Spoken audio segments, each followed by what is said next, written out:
ફટાફટથી 5 થી 10 મિનિટમાં કંઈ બનાવીને તૈયાર કરવું છે અને ઘરમાં કોઈ શાક પણ નથી અને ખૂબ જ ટેસ્ટી રેસ્ટોરન્ટ સ્ટાઇલ શાક ખાવું છે તો બસ આ શાક બનાવીને એક વખત તમે જરૂર ટ્રાય કરજો. અત્યારે શાકભાજી મોંઘું પણ બહુ છે અને ગરમીના લીધે ખરાબ પણ જલ્દીથી થઈ જાય છે. તો બસ અહીં આપણે ગેસ ચાલુ કરીને કઢાઈ લઈ લઈશું અને 3 ચમચા જેટલું તેલ ઉમેરશું. તેલ ગરમ થાય એટલે રાઈ જીરું ફોડી લઈશું.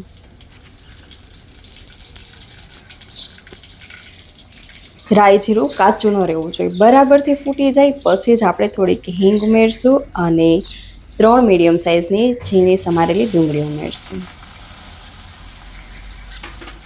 અને 2 ઝીણા ઝીણા મરચાં સમારી લઈશું એ ઉમેરી દઈશું. અહીંયા આપણે ડુંગળીને 1.5 થી 2 મિનિટ જેવી પકાવશું, ગોલ્ડન બ્રાઉન જેવી થઈ જાય ત્યાં સુધી, એટલે નરમ પણ થઈ જશે અને થોડીક લાલાશ જેવી બળી જાય એવી ડુંગળી થાય ને એટલે એનો સ્વાદ થોડોક અલગ આવે છે. તો બસ આ રીતે આપણે જો તેલમાં ડુંગળી મસ્ત સાંતળી લીધી છે અને 2 મીડિયમ સાઇઝના ટામેટા ઝીણા સમારેલા ઉમેરી દઈશું અને બરાબર મિક્સ કરી લઈશું. અહીંયા આપણે કોઈ પણ ગ્રેવી શાકની બનાવીએ ને ત્યારે ટમેટાં અને ડુંગળી એ પકાવવામાં ખાસ ધ્યાન રાખવાનું છે. બસ ટમેટાં અને ડુંગળી બરાબરથી એકદમ ગળી જાય એવા થઈ જાય ત્યારે જ આપણે એની અંદર શાક ઉમેરવું જોઈએ, એટલે રેસ્ટોરન્ટ જેવું જ શાક બને છે, થીક ગ્રેવીવાળું. અહીંયા આપણે ચોપરમાં ચોપ કરવાની કે મિક્સીમાં પીસવાની કાંઈ પણ ઝંઝટ નહીં કરી, બસ ચપ્પુથી જ ઝીણું ઝીણું સમારેલું ટમેટું ડુંગળી લેશું તો પણ એની ગ્રેવી બહુ સરસ બને છે. જો અહીંયા આપણા ટમેટાં અને ડુંગળી 80% જેવા પાકી ગયા છે અને મસ્ત ટમેટાં પણ ગળી ગયા છે અને હવે અહીંયા આપણે સ્વાદ મુજબ મીઠું ઉમેરશું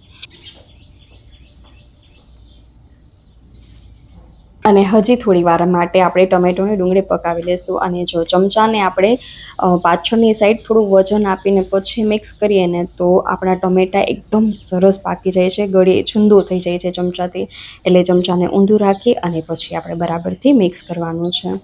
અને હવે આપણે હળદર એડ કરશું. હળદરને આપણે આ રીતે તેલમાં ટમેટા ડુંગળી સાથે જ એડ કરશું એટલે એનો કલર સરસ આવશે. શાક બનાવતી વખતે ચમચાથી આ રીતે જ આપણે મિક્સ કરવું જોઈએ શાક, એનાથી ટેક્સચર બહુ સરસ આવે છે, શાકનું ગ્રેવી થીક બને છે. તો શાક બનાવતી વખતે આવી નાની નાની વાતનું પણ ખાસ ધ્યાન રાખવું જોઈએ. અને હવે અહીંયા 1 ચમચી લાલ મરચું અને અડધી ચમચી કશ્મીરી લાલ મરચું ઉમેરી અને એને આપણે થોડીક સેકન્ડ સુધી પકાવશું ને પછી 1 ચમચી ધાણા જીરું ઉમેરશું અને એને બરાબરથી મિક્સ કરશું. હવે અહીંયા મસાલાને આપણે ધ્યાન રાખવાનું છે કે થોડીક વાર જ પકાવવાના છે, વધારે મિનિટ સુધી પકાવશો ને તો એ બળી જશે લાલ મરચું. તો હવે અહીં લઈ લઈશું આપણે સિંગ ભુજિયા, જે દરેક ઘરમાં હોય જ છે નાસ્તામાં, પણ જો તમારી પાસે ના હોય તો બી તમે બજારમાં આરામથી 10 રૂપિયાનું પેકેટ મળે છે એ લઈ લો તો બી ચાલે. અહીંયા મેં 5 વ્યક્તિ માટે શાક બનાવેલું છે, તો તમારા ઘરમાં જે રીતે મેમ્બર્સ હોય એ રીતે તમે શાક બનાવી શકો છો. અને અહીંયા સિંગ ભુજિયા એડ કરીને બી ઘણી વાતોનું આપણે ધ્યાન રાખવાનું છે. હજી અહીંયા 1-2 વસ્તુ શાકના સ્વાદમાં થોડોક વધારો કરે એવી ઉમેરશું અને પાણી કેટલું ઉમેરવું, કેટલી વાર પકાવવું એ બધી વાતનું ખાસ ધ્યાન રાખવું જોઈએ.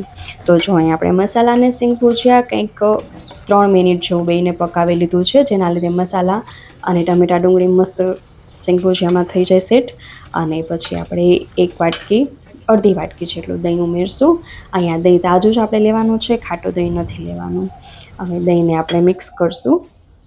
દહીં જ્યારે આપણે ઉમેરીએ ત્યારે ગેસની ફ્લેમ ધીમી કરી દેવાની છે. આ રીતે દહીં સાથે તમે શાક ખાશો તો બહુ જ ટેસ્ટી બનશે. અને અહીંયા હજી આપણે થોડીક છાશ ઉમેરશું, જેના લીધે દહીંના લીધે થોડુંક રસબેસ્યું શાક નથી બનતું, એટલે થોડીક છાશ ઉમેરશું. તો તમારે જો આ રીતનું ટેક્સચર રાખવું હોય શાકનું તો તમે આ રીતે પણ બનાવી શકો છો, પણ અહીંયા મારે થોડુંક રસાવાળું શાક કરવું છે એટલે હું અહીંયા અડધો ગ્લાસ જેટલું પાણી ઉમેરીશ. પહેલાં આપણે થોડુંક પાણી ઉમેરીને મસાલા સેટ કરી લઈશું અને પછી અડધો ગ્લાસ જેટલું પાણી ઉમેરશું. કોઈ પણ શાક બનાવો ત્યારે મસાલા મિક્સ કરીને તરત જ પાણી જેટલું ઉમેરવું હોય તેટલું નહીં ઉમેરી દેવાનું. પહેલાં થોડુંક પાણી ઉમેરીને મસાલા મિક્સ કરી દેવાના, પછી બીજું પાણી ઉમેરવાનું.